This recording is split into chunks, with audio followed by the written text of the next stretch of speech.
Hello, Elle Mexico. It's such a pleasure to chat with you today and to connect with your audience. I'm such a fan of Mexico and Elle, of course, as well. And I cannot wait to get back down to Mexico City as soon as travel begins again. And thank you so much for having me today. And I hope all of you out there are trying Bumble. Bumble was really born out of the desire to fix something I was really unhappy with in society.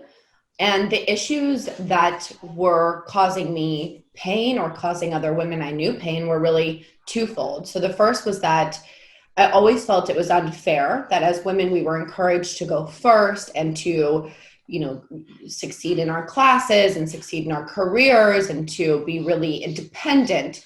Yet at the same time, we were told to be pretty much regressive in our relationships. Wait for him to text you. Wait for him to approach you.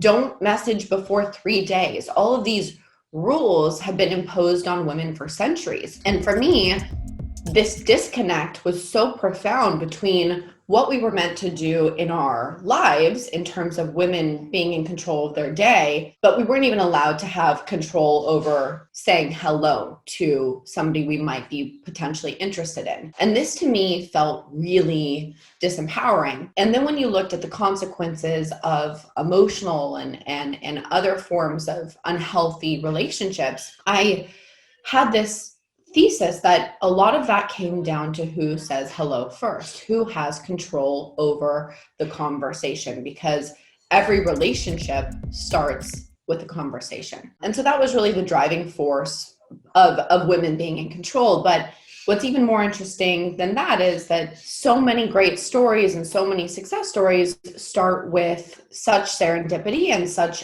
unexpected paths. And Bumble, I would say, is one of those. Originally, I wanted nothing to do with dating again. I was extremely hesitant to re-enter the dating space. And I really wanted to create a social platform that would create kinder, gentler behavior online. I had experienced extreme amounts of toxicity on the social media platforms, and I couldn't understand why there were no guardrails to do better. And so, what was the intention of hopefully starting a kinder social network got paired with dating against my wildest dreams. And the way it ended up all coming out was really this woman's first dating app. And that has grown into so much more. We were always engineered to be more than dating, but we wanted to start where we were needed the most, which we felt was in the dating category. So today, Bumble is a full-blown, kinder, more accountable social network that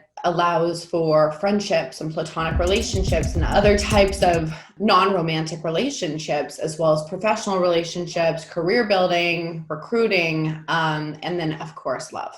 So there's been a lot of speculation as we've launched Bumble in new markets that we won't have success or Bumble won't work in markets that are a bit more masculine dominated when it comes to relationships, when it comes to these gender dynamics. We've been told by so many people, oh, well, you'll never find success in that country because men are so in control. But in fact, it's the opposite that happens. When you have a society where tradition or culture has said the man is the boss, you can bet behind that statement, there are millions of women or however many women live in said place that want that narrative to change.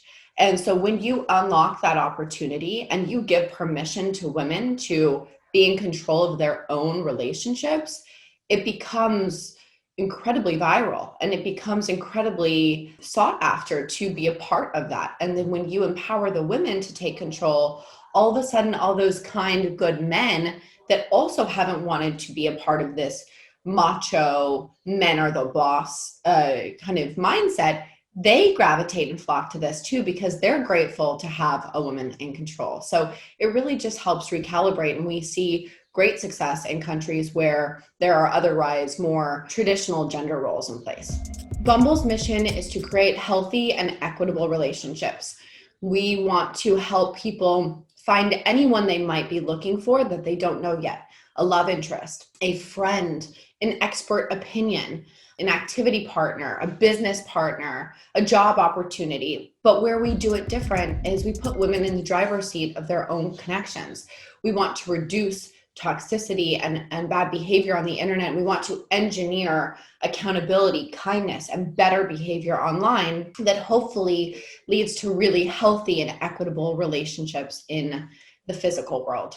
So the importance of safety is so foundational to what we're doing. This is what we are striving to work towards every single day, creating a safer digital experience where people can feel comfortable being themselves, meeting others, and knowing that if somebody behaves poorly, there will be accountability taken. Bumble will not tolerate that. We have a zero tolerance policy for any hateful behavior, any hate speech, any abuse, any toxicity, body shaming, ageism, ableism, so on and so forth. That is all completely forbidden on our product. And our community can take comfort in knowing that they can come to Bumble for a safe and kind experience. And so safety is paramount to relationships. If you don't have safety and trust, you really have nothing.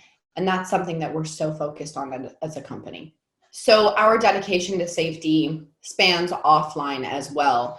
We recognize there was a very serious issue with people sending unsolicited lewd images, both on our platform, but other platforms. So we built an in-app solution, which was Private Detector, which would detect an inappropriate photo with 98% or higher efficacy. And it would warn you, because the photos would be delivered in a blurred capacity, it would warn you not to open the photo and suggest that you block and report the sender. But what we realized was that's working on Bumble, but what about all this toxic behavior happening off of our platforms?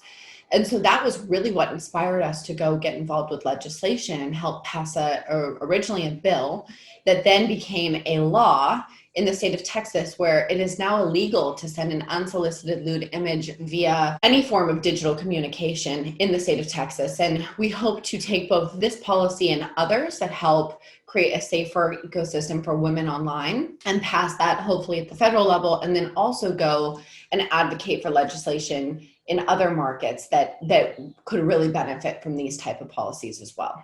So COVID obviously has been devastating for so many people around the world. And the one thing we've all seen and seen as a universal truth at this point is that humans were not made to be alone. We are not made to be lonely or isolated. And what's so interesting about that statement is that has always been part of our mission at Bumble, is to bring people together to help them find healthy and equitable relationships, to find what they're looking for so they have companionship, community, love. You cannot live without healthy and equitable relationships. They are the foundation of a healthy, happy life. And through the pandemic, we really saw isolation and loneliness skyrocket. And because of this, we saw certain features in our products skyrocket to all-time highs, such as video dating and audio dating, and really looking for more meaningful ways to connect with each other. And so as devastating and as terrible as COVID has been, there's been a profound silver lining that we've essentially been reminded of just how important our relationships are. And that's the business that we are focused on. It's our mission, it's our guiding light, and it's what we focus on every single day as a company. We're incredibly fortunate. I'm very grateful and honored to be with Team Bumble in this next chapter.